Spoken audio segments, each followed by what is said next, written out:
It all starts and ends with a girl, too small and inadequate for that world of ash, tar, and coal where she was born. When her mother died suddenly, the little girl, with only the company of a stuffed friend she would soon forget, found herself all alone on an icy bench, waiting for the carriage that would take her to the austere Bunny Hall. Luckily, even if that place turned out to be very hostile for her, there she met Carole, who like her was small and inadequate, so the little girl began to feel less alone, until, on a day like many others, Carole would leave Bunny Hall for good, so the little girl fell prey to despair again. After all, in a world made of ash, tar, and coal, furiously ticking away like a crazed clock, what can a little girl do all by herself?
Carole Simmons?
Are you speaking to me? Princess? No, I mean, I believe so.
Hello, little bunny.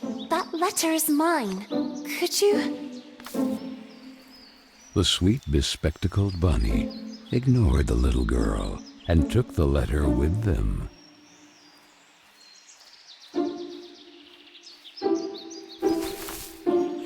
I beg you, would you be so kind as to give it back to me?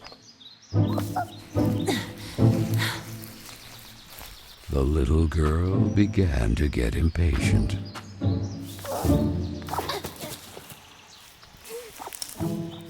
The little girl wouldn't let it win, so determined to recover Carole's letter, she followed the mischievous bunny.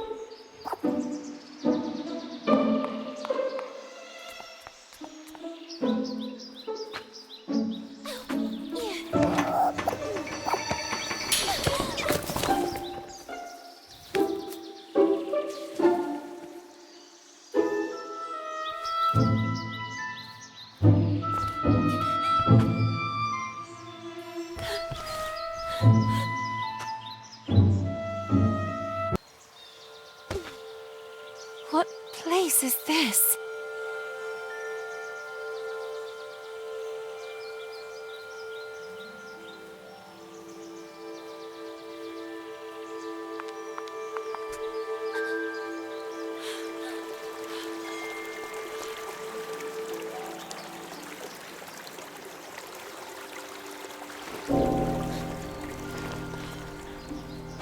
That kite, it reminded the little girl so much of her friend Carole.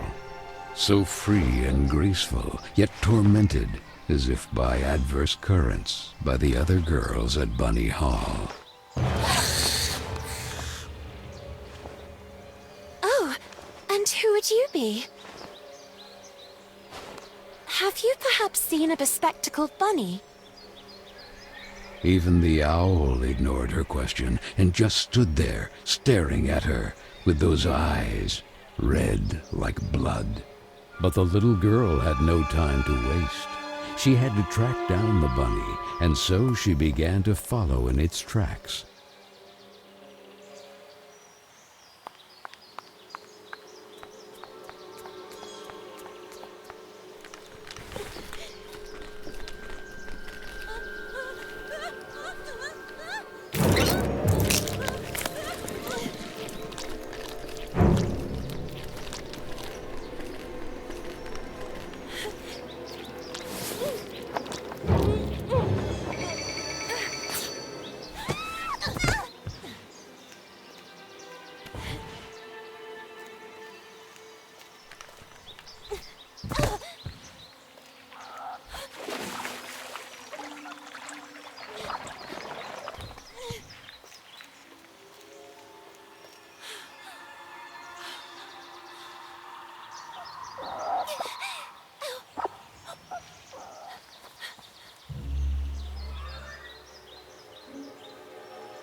And the girl, filled with a chilling sensation she could not explain, dove into the water.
So the little girl fell, and fell once again.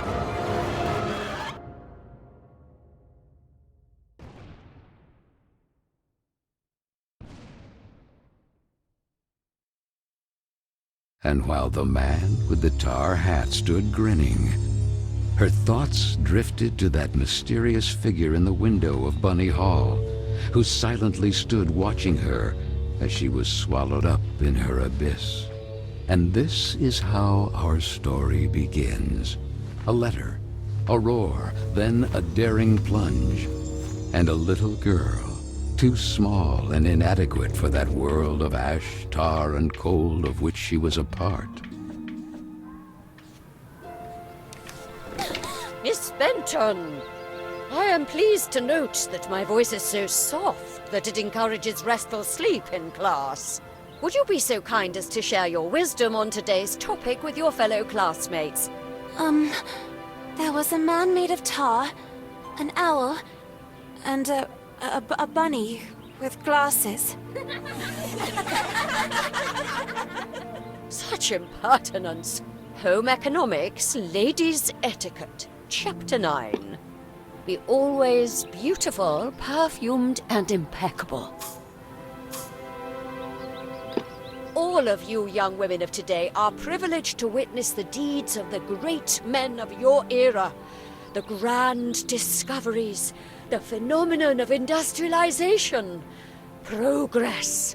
Soon you will be wives and then mothers of great men who will go down in history. And you, Miss Benton, make fun of it. This establishment, too, if events continue to transpire as hoped, will undergo important developments, and you will be the first to benefit from them. Why, ladies? A portion of Bunny Hall was conceded to a corporate collective in order to form a small branch, thereby taking advantage of the area's greatest resource, rabbits.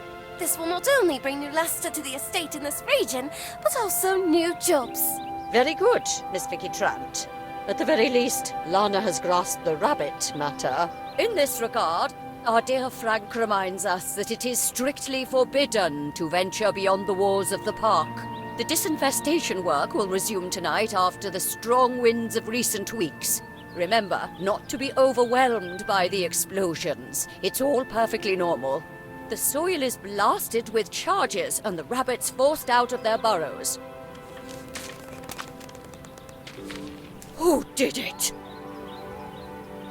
Lana! Miss Benton!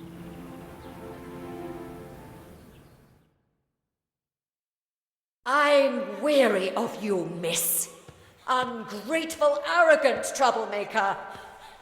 Why is it so difficult for you to behave like all the others?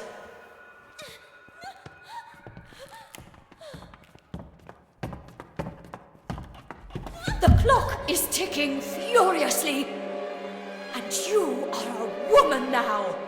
Therefore, it is high time you learn to behave like one, or accept the consequences of your ridiculous transgressions.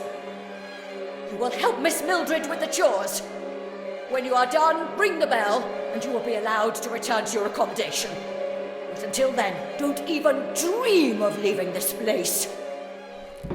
This, for the little girl, was now the norm. Targeted by Vicky and the other girls, or simply scolded by the matrons of Bunny Hall. Like Miss Hinman and her nauseating perfume. She constantly repeated herself sadly, "No, I don't want to grow up. I don't want time to flow furiously anymore. It would have been so nice instead to be able to take it back to when Carole was still there." It would be better to shed some light.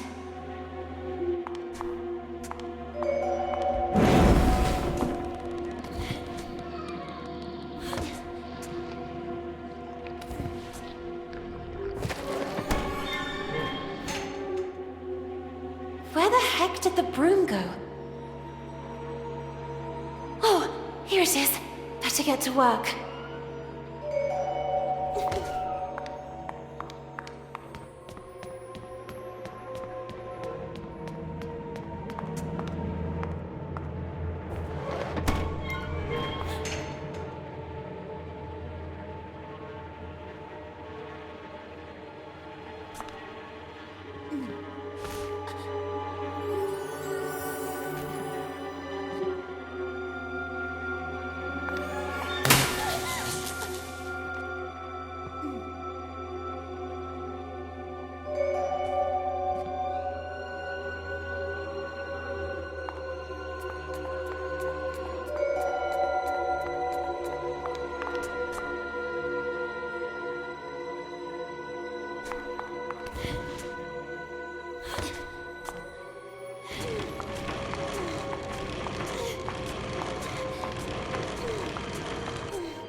This?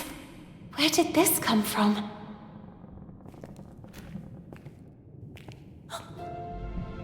It looks like an old mailbox.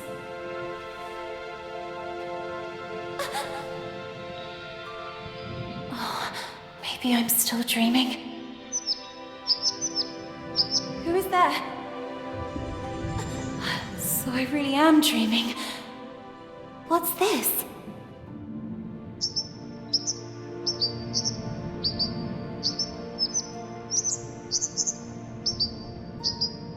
Carole?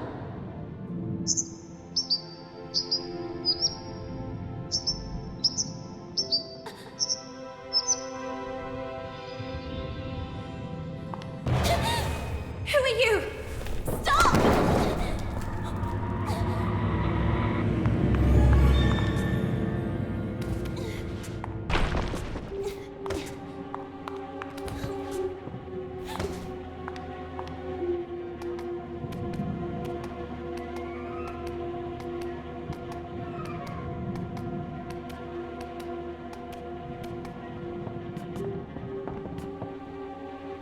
No! Please! Stop!